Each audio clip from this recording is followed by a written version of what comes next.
don't go into debt to do those extra things.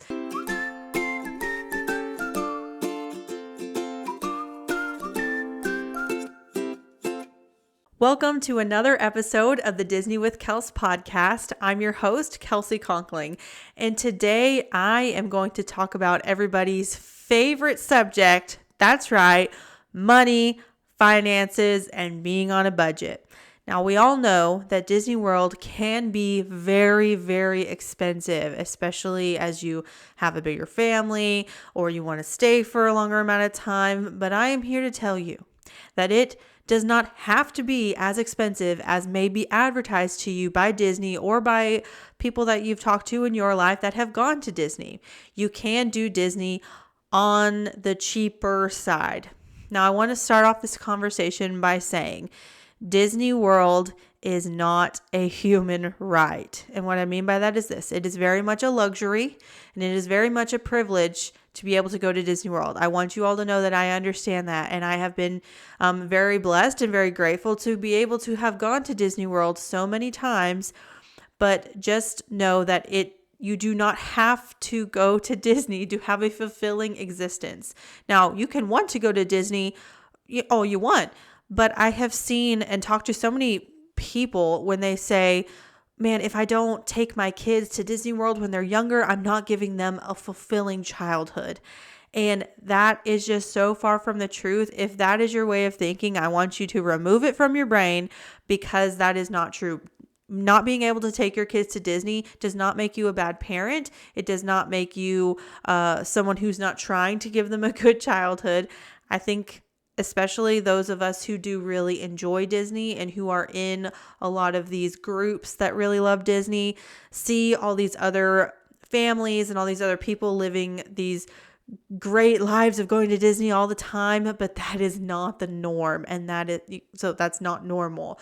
It's not normal to go to Disney like a million times a year. Okay. So all that to say, if you really do want to go to Disney, here, I'm just going to give you some tips on how to make it more cost effective. However, it is still going to be out of budget for a lot of people, and I understand that.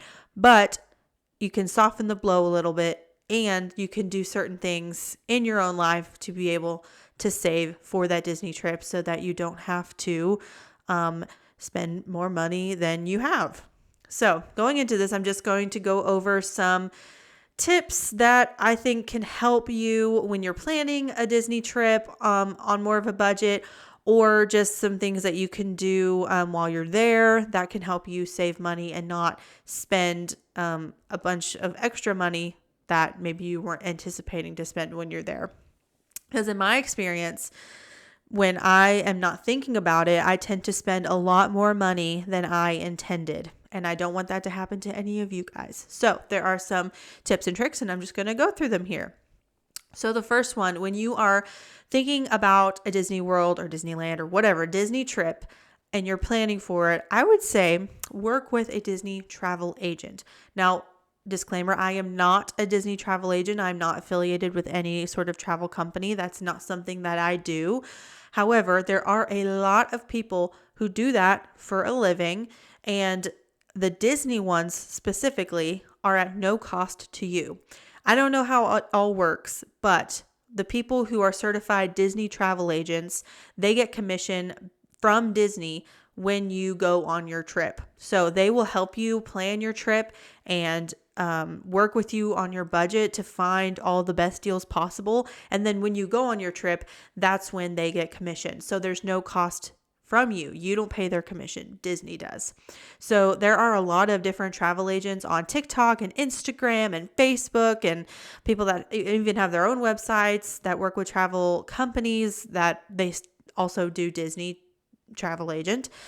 That didn't make any sense grammatically, but you know what I mean. So I would encourage you, if you are kind of just taking this the first time, that also didn't make sense. Sorry, I am flustering over my words. But if this is your first time planning a Disney trip and you feel really in over your head, I would definitely reach out to a Disney travel agent just to see how they can help you.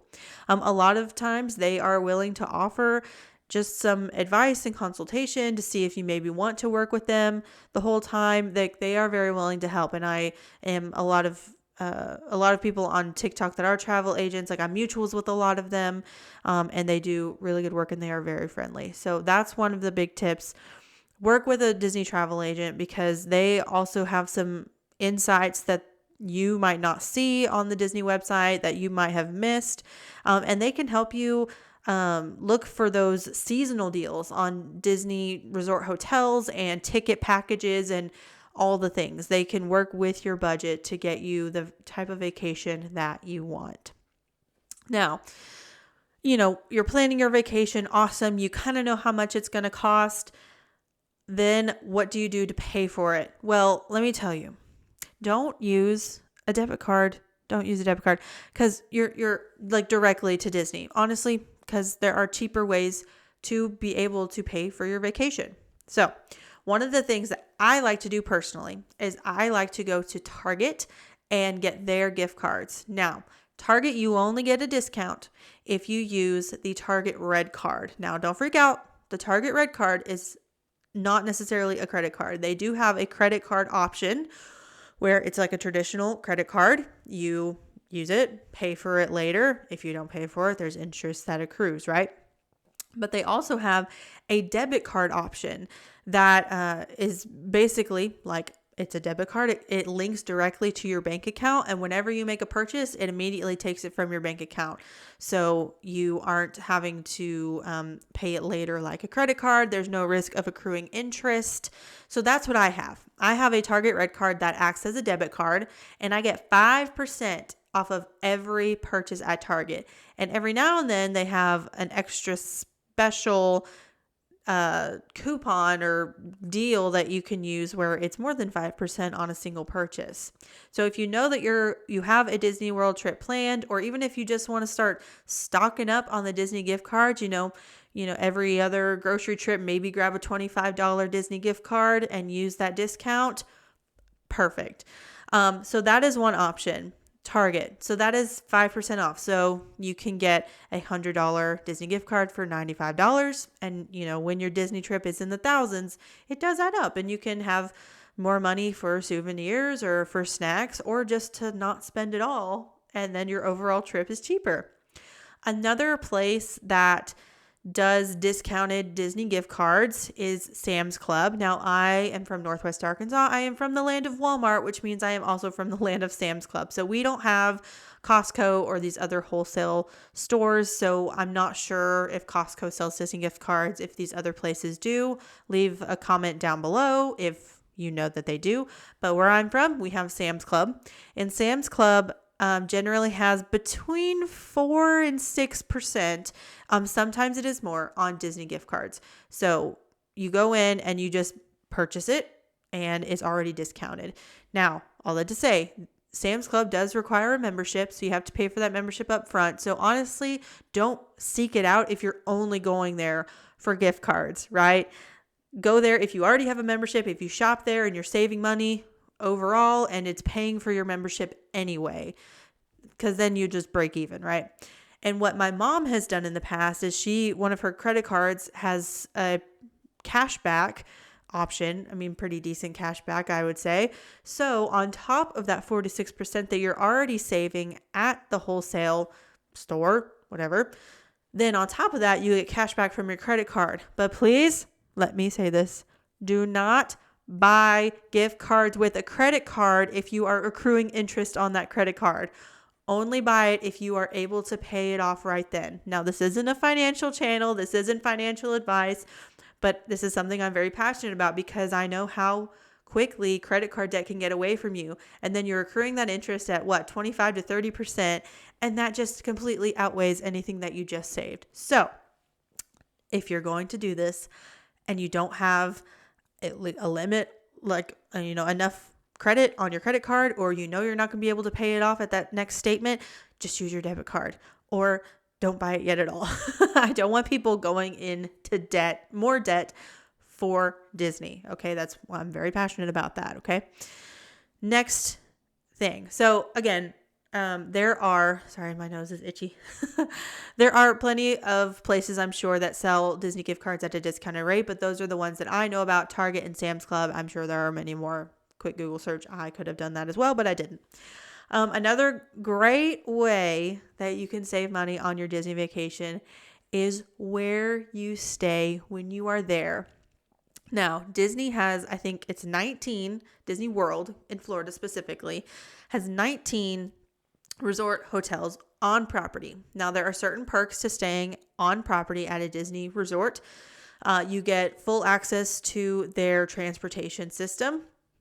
So, that will take you from your resort to any of the parks to Disney Springs and bring you back to your resort. That's a big one. And you get early entry into some of the parks on certain days, things like that. So, but the main piece, I think, main perk of staying on Disney property is the transportation piece. Now, there are different tiers of resort hotels at Disney World. There are deluxe, there are moderate, and there are value resorts at Disney World. Let me be very clear. You do not have to stay at a deluxe or even a moderate resort at Disney World to have a good vacation. You don't even have to stay at Disney property to have a good vacation. You can have a very great vacation staying off property at a cheaper hotel or cheaper resort. Now, I understand. I love staying on Disney property. I would very much rather stay on Disney property all the time, but sometimes the budget just doesn't allow for it. I really want to go to Disney. This is a set money I have. Doesn't make sense for me to stay on Disney property, even with the added Ubers and transportation piece added on to staying off property. So I'll go into that a little bit later too. But at Disney World, they do have value resorts. There are 5 value resorts. Those are the All-Star Sports, which there's a group of 3 of them, the music, sports, and movies. These are motel style. All the value resorts are motel style with the doors on the outside. They are I think all of them are 2 floors tall, and then Art of Animation has some that I think are 3 or 4 stories tall. But those are the value resorts. Art of Animation has family suites, so they have a separate bedroom for the parents and the children. They do cost a little bit more, but if you do have a bigger family, then that would probably work best for you. Now, if you are in a situation where it's just you and your spouse or like a sister or your mom or somebody like that, I think the All-Star Sports are a really great option. I personally enjoy Pop Century because of the Skyliner access. Now, Pop Century and Art of Animation share a Skyliner station that is on a bridge connecting the 2 resorts. But again, all 5 of those are excellent choices. You get, they all have pools, so that's great. They all have several dining options at their resorts. And then again, you have access to Disney transportation, including the Disney Skyliner. So that is a great perk for, at least for Pop Century and Art of Animation. Now, some things to consider if you want to stay at one of these value resorts. If you choose a standard view room, that means you will be walking a very far distance. And at the end of the night, if you are not in shape like me, then that is quite a long ways to walk when you're already really tired. I went on a trip. We were there 8 nights or 7 nights. My brother and I went on a trip my senior year of high school. It was the summer before my senior year. So he was already an adult. So he was able to book the room for us. But we did everything on the, dirt cheap because he was a college kid. I was still in high school. We had jobs, but we didn't have a lot of money. But we really wanted to go to Disney. So we did it so that in a way that we were able to go. We did standard view at the All-Star Sports. It was the cheapest option available. And we were in the farthest building in the very back of the resort. It was the tennis section.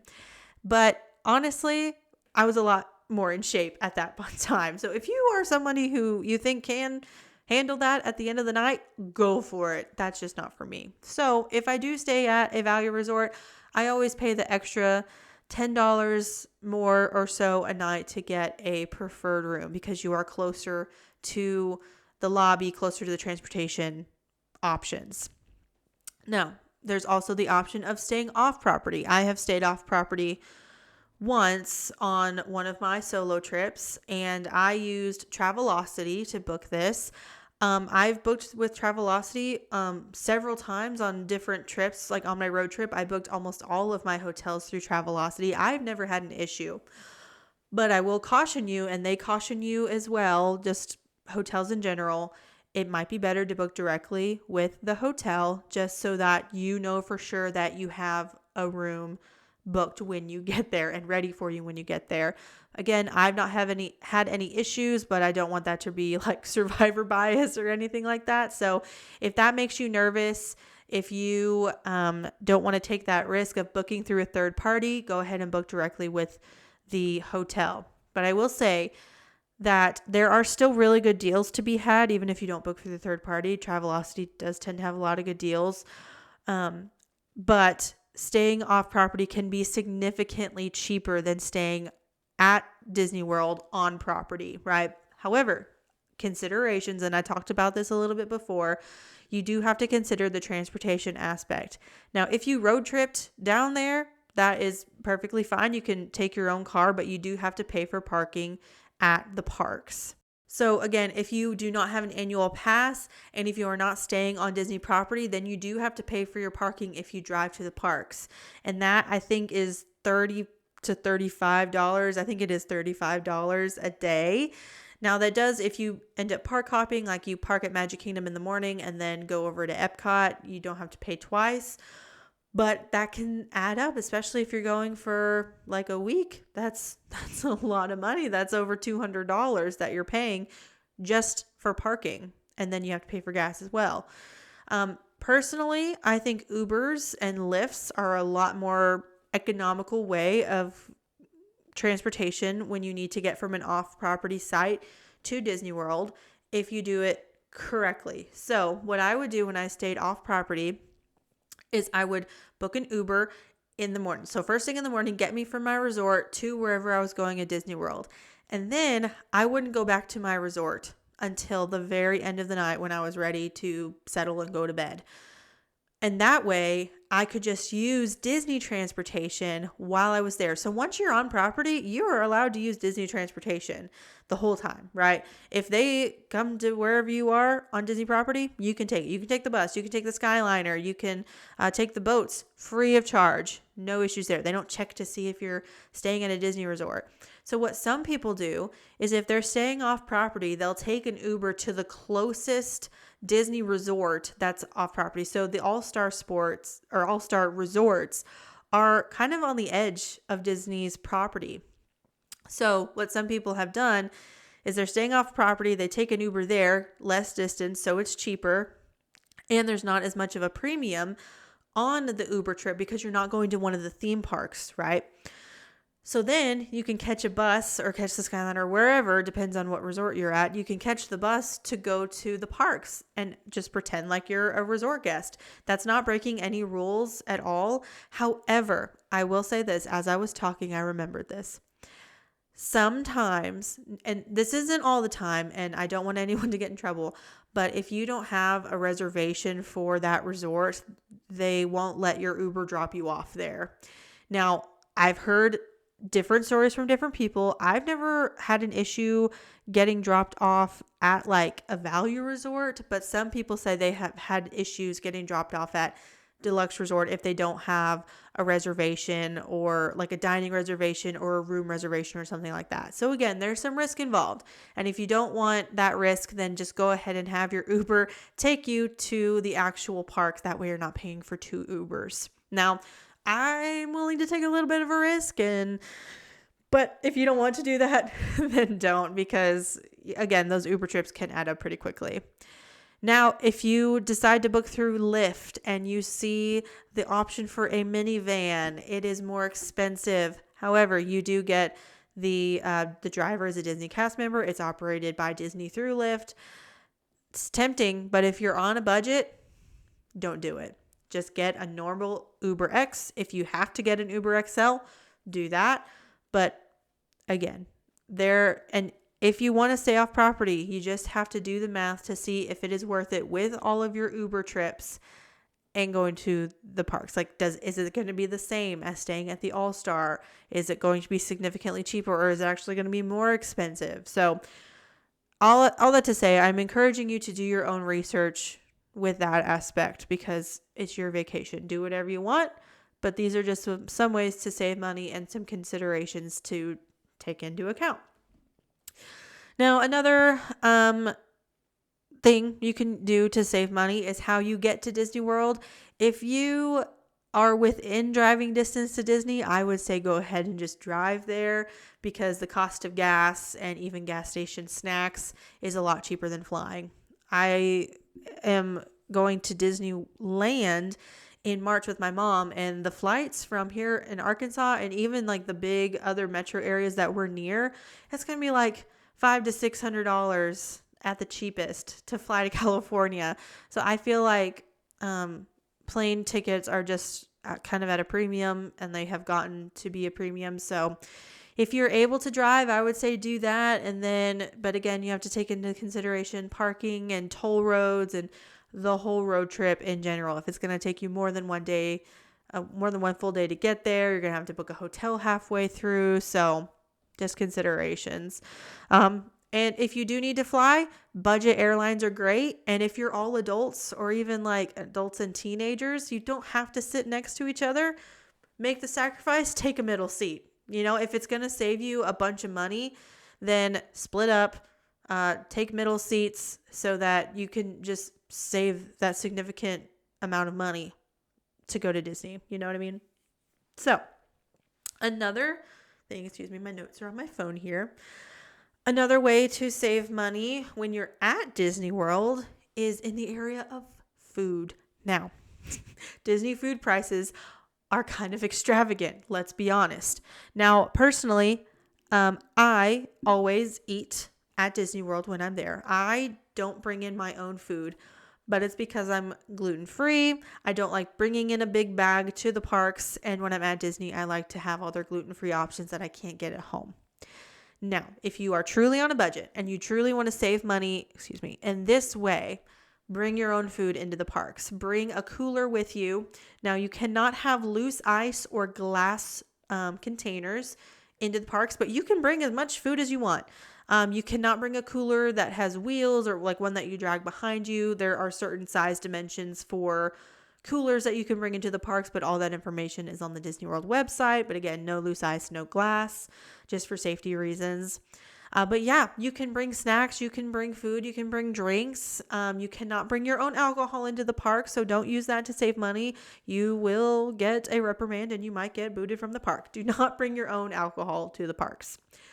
But you know, you can bring sandwiches, you can bring chips, like you can bring meals so that you do not have to spend money on food in the parks. Now, I understand. I love Disney food. I do. So if you don't want to bring your own food in the parks, or you just can't or just don't feel like it, then I would encourage you to set a very strict budget on what you can spend on food at the parks. And the easiest way to do that is to put your entire food budget on one Disney gift card and say, okay, this is our food budget. We're not going to go over this. This is how much we can spend per day to make it last the whole time. And then if you go over that, hop on over to Walmart and get you some sandwich stuff and then bring it that last day or two, whatever. Because if, well, you know, what's the point of sticking to a budget if you don't actually stick to the budget? Am I right? Amen. Okay. So with the gift card too, you can bring the physical gift card so you can pay at the kiosks for, just the grab and go stuff, but you can also save the number of the gift card in your notes app on your phone, and that way you can use it to pay for your mobile order. So if you're mobile ordering from a quick service location, which if you don't know, quick service is like the what we call quote unquote the fast food of Disney World. There's quick service and table service. So table service requires a reservation, quick service does not. I digress. But most, if not all now, of the quick service locations at Disney World offer mobile ordering and really do encourage you to mobile order. So it's kind of streamlined, and you can use your gift card to pay for it in the My Disney Experience app, which I think is phenomenal. So cool. And again, if you get that gift card at Sam's Club or Target for a discount, you're saving even more money, right? But keep yourself to that strict budget. And I know it is a lot easier said than done. I understand that. But again, just if you need somebody to tell it to you, here I am. And again, for souvenirs. Set that strict budget. That is, for souvenirs, it is more important, I think, than setting the food budget, because I mean, you have to eat, but you don't have to buy souvenirs. And so that's the thing. You do not have to buy souvenirs. Okay. You do not have to buy food at Disney, but if you want to, set yourself a strict budget that's not going to wreck your whole life if you spend way too much, right? So again, souvenirs, take a gift card. You'll want the physical gift card for souvenirs because you'll have to pay in person. But they do have the mobile scan and go type feature at some of the Disney World shops. It's usually the big ones. Like I know the Creation Shop at Epcot has that option where you go into the app and you scan your items, kind of like, I don't know, Walmart Plus, I think, does that. And then you can pay on your phone. I don't know if you can use a gift card. I've only done that once, and I think I paid with Apple Pay. So anyway, do that. And it's kind of, setting your strict budget, only putting what you're going to spend on a gift card. It's kind of like the envelope system. I think Dave Ramsey really likes that. So it helps people. Also, you can bring cash if that helps you to not spend a whole bunch of money, but just know that cash can go missing very easily and it's not traceable. So keep that in mind. But I do think too, if you're bringing children, giving them a gift card, say like, hey, you have $40 to spend on your souvenirs a piece, and you give them a gift card that has $40 on it, then they know if you're out of money, they're out of money. And that kind of helps them budget as well. It's not just for adults, right? Or it's not just for kids. Like us adults need that accountability too. Another thing I just wanted to point out about going to Disney World is you don't need a lot of the things that a lot of people say you need. You don't need the extra stuff. Lightning Lane, I know Lightning Lane is great for some people. I personally don't use it. You don't need it to have a great vacation, okay? It's nice to have. It's more of a luxury once you're in the parks too. But again, if you want to have it, get it, put it in your budget. Everyone's budget's different. So if you can easily afford Lightning Lane, get it. If you can easily afford character dining, do it. If you can easily afford the parties, like the Christmas party, the Halloween party, the after hours events, the dessert parties, do it. But if you're like, man, I'm already stretched pretty thin. We paid for the hotel. We paid for this. We paid for that. Don't get the extras. You can still have an amazing vacation and an amazing experience without spending that extra money on the extra things. Okay. But I know it's so tempting. It is so tempting. And if you really do want to do it, do it. But don't go into debt. Don't go into debt to do those extra things.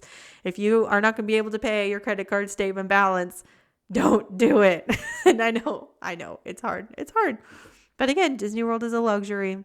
So we need to be good stewards of what we have so that we don't go overboard on those things. Am I right? Okay. I mean, it's just, my own self hyping myself up.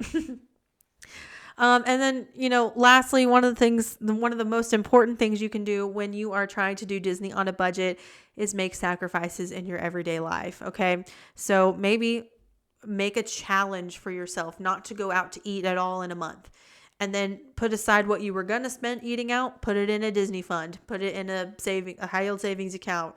And then when you are ready to book your Disney vacation, you can just pay it in whole. You can even make little sacrifices, saving your spare change, like paying everything with cash, saving your spare change. Even just like not going to Target. I went to Target yesterday and spent more money than I probably should have. But again, I didn't need to do that. But now I don't have that money to save for my next Disney trip. So that's on me, right? So you have to be willing to make some sacrifices if you want to go to Disney, especially if you want to go to Disney and have a really, extravagant time. But again, everybody's budget is different. So many people can afford to go to Disney multiple times a year, but the vast majority of people cannot. And if this is your once in a lifetime trip to Disney, I want it to be as magical as possible. I want you to be able to do everything that you want to do, but I don't want you to have to go into debt or make sacrifices of necessities so that you can go on a Disney vacation. It is not that important to life. And if you are a parent and you're feeling guilty about not being able to take your kids when they're a certain age, I want you to work really hard to get that, like I said before, get that thought out of your head, because that does not mean that you are a bad parent. There's so much like parent guilt out there about not being able to take your kids to Disney. And I think it's really sad because Disney World is not the mark of a good childhood. It's not even the mark of a good adulthood. And a lot of people, like, they really want to go and they're like, man, I can't get to Disney. Like, what am I even doing? Like, I'm not going to be able to have, all this fun that my friends have. Like, find your own fun, right? Find your own fun that fits within your budget and fits within your lifestyle, right? So that is my soapbox. I just really want people to understand that if they can't get to Disney for 10, 20 years, that's okay. That's okay. But you can get to Disney eventually if you are willing to make sacrifices in your everyday life. And again, I also know all that to say, it is still very much a privilege. It's still very much a luxury. And there are plenty of people that aren't able to afford vacations ever because all of their income is going towards necessities. I'm a social worker. I work with families that really do not have anything, and they are making every sacrifice possible and still struggling to make ends meet. So just know that I understand that. But if you're watching this video, listening to this podcast, it's because you are really wanting to go on a Disney vacation and you want help with making budget-friendly decisions for that. So all that to say, and I know I said that a lot, all that to say, Disney World is super fun, and I really do want everyone to experience Disney World at some point in their lives. But I do also know that that's not realistic and that's not necessarily going to happen. But you can try. You can, work toward that. And if you are in a position where you have all the hoodles of money and can go to Disney World multiple times a year and always stay at deluxe resorts, like, that's awesome. Maybe invite your friend who won't ever get to go. Invite them along, pay for their trip, be kind and generous in that way. Or if you are like, man, I don't want to spend my money at Disney World, spend your money elsewhere. Give to charities, give to people in need. That is so important. So again, understanding that Disney World is a very fun place, but if you are someone who doesn't like Disney as a corporation, spend your money elsewhere. This is not me like wanting you to spend all your money at Disney. I don't work for them. Like, I don't get anything from Disney by doing these videos. It's because I do love Disney and I love going there. It's one of my favorite places. But if that's not for you, it's not for you. And there's no shame in not enjoying it. And there's also no shame in enjoying it. Sorry if my thoughts were not super connected today, but I tried really hard to bring it all together. So it is possible to do Disney on a budget. It just, what a budget, quotes, air quotes, is to you is different than somebody else's. So as we are nearing the end of the episode, it is time for Joke of the Week. It is time for Kelsey's Disney Joke of the Week. And again, I was getting into it and talking so much that I didn't put it until the end. But I do have a joke and I wrote it down, so I'm going to pull it towards me.